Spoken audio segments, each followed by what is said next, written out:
In this video, we learn about special kinds of carbohydrates that we need but we can't digest. How's that work?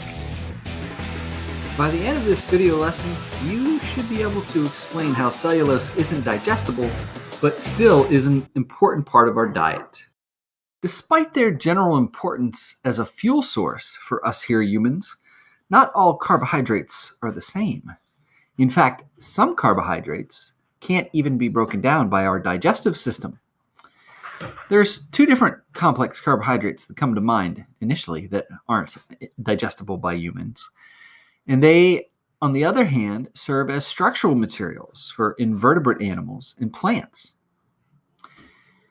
These two different complex carbohydrates are chitin and cellulose.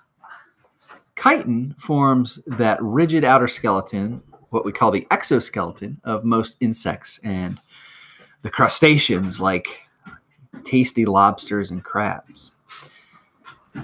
Cellulose forms a huge variety of plant structures, and they're visible all around us. We can find cellulose in the trees, and we can find cellulose in the wooden structures that we build from them trees, of course. We can also find it in the cotton that we make clothes from, and also in leaves and grasses. In fact, it's actually the single most abundant compound on Earth. It's actually kind of surprising that cellulose is almost identical in composition to starch, but because of one small difference in the way that the chemicals are bonding between those simple sugar units, cellulose has a slightly different three-dimensional structure. So even tiny differences in the shape of a molecule can actually have a huge effect on its behavior. It's that structure versus function idea that we've been talking about a lot this year. In this case, the difference in shape makes cellulose a very sturdy structural material.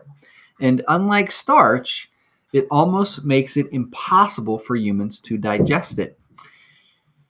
As a result of that, the cellulose that we eat basically passes right through our digestive system completely unused. But even though we can't digest it, cellulose is still actually very important to our diet. The cellulose that we have in our diet, we call fiber. I'm sure you've heard of that. It's also appropriately called roughage. And the reason for that is because, like the cellulose of celery stalks and lettuce leaves, it passes through our digestive system. And as it does, it actually kind of scrapes the wall of the digestive tract.